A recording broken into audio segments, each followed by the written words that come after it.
Bonjour à toutes et à tous et bienvenue sur cette nouvelle vidéo. Donc aujourd'hui je vais vous présenter un petit piège d'ouverture assez sympathique donc, qui est sur l'ouverture espagnole et qui s'appelle l'Arche de Noé. Alors c'est parti. Ici les blancs débutent par E4, les noirs répondent par E5, cavalier F3, cavalier C6. Donc excusez-moi, j'ai un peu de mal avec mon ordinateur qui est un peu lent aujourd'hui.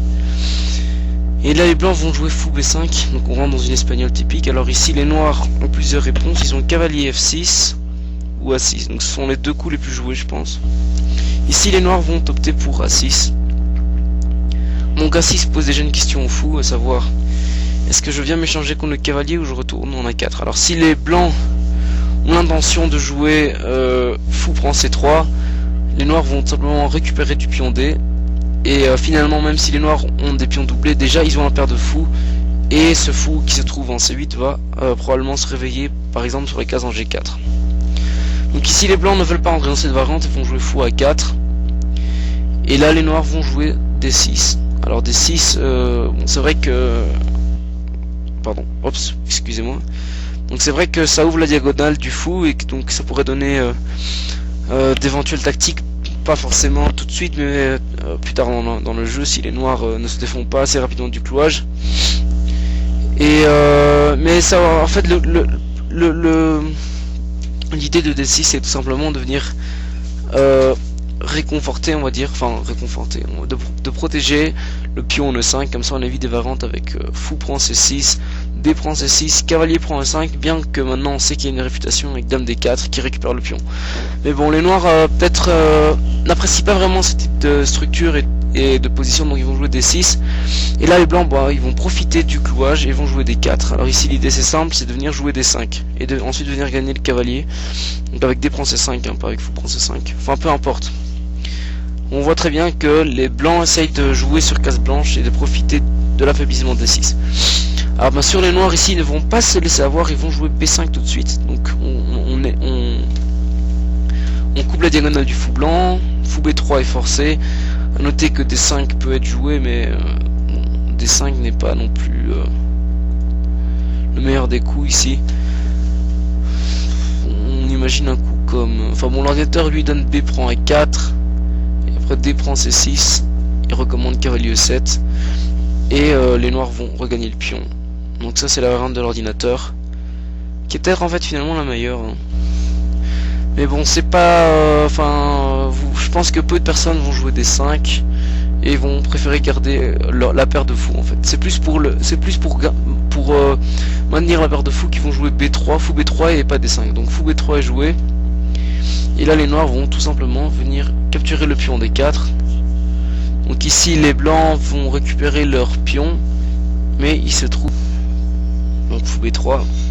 Les noirs, les blancs reprennent en D4 et là je vous laisse trouver le coup qui fait gagner les noirs. Alors le coup c'est tout simplement cavalier prend D4, aussi simple que ça puisse paraître. Donc ici les blancs veulent reprendre leur pièce, ils vont jouer dame prend D4. Et il se trouve qu'après dame prend D4, les noirs vont jouer tout simplement le coup C5.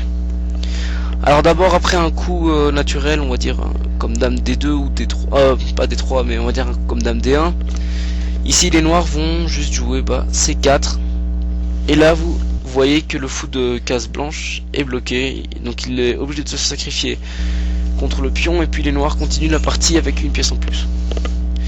Donc ici les blancs ne peuvent pas jouer dame D1 ou un coup naturel et vont donc jouer un coup qui à première vue semble contrer le plan C5 C4. Ils vont donc jouer dame D5. Alors dame D5 est un coup très intéressant, nouvelle ligne principale, puisque les blancs menacent tout simplement un mat en F7. Et si les noirs jouent trop vite le coup C4, vous voyez qu'ils vont perdre la tour en A8, et que même s'ils récupèrent le fou, A prend B3, les blancs sont tout simplement meilleurs, ils ont gagné une qualité et ça devrait être suffisant pour la suite de la partie. Donc après dame D5, très attention, ne pas jouer C4 tout de suite, excusez-moi, mon ordinateur est très lent. Et donc après dame D5, on va jouer d'abord fou E6.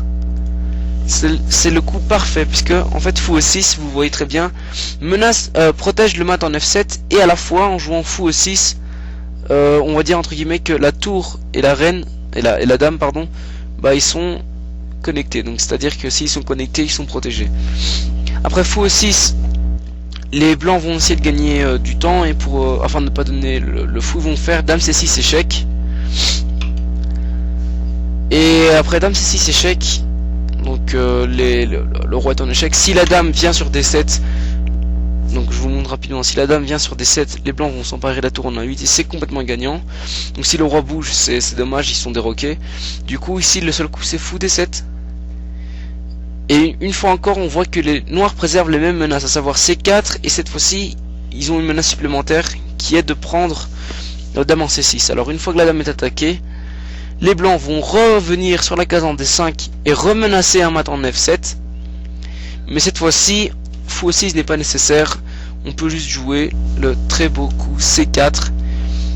Vous voyez que les blancs ne peuvent pas prendre la tour en A8 parce que maintenant elle est protégée tout simplement par la dame qui se trouve en D8. Et donc après C4, le meilleur coup c'est fou prend C4, B prend C4, dame prend C4, et la partie continue, et les noirs ont donc une pièce mineure contre 2 pions, et ça devrait normalement être suffisant pour remporter la partie. Voilà, j'espère que ce petit piège vous a plu. N'hésitez pas à laisser un petit pouce bleu, à laisser vos commentaires si la vidéo vous a plu. Quant à moi, je vais vous dire à très bientôt. Bye.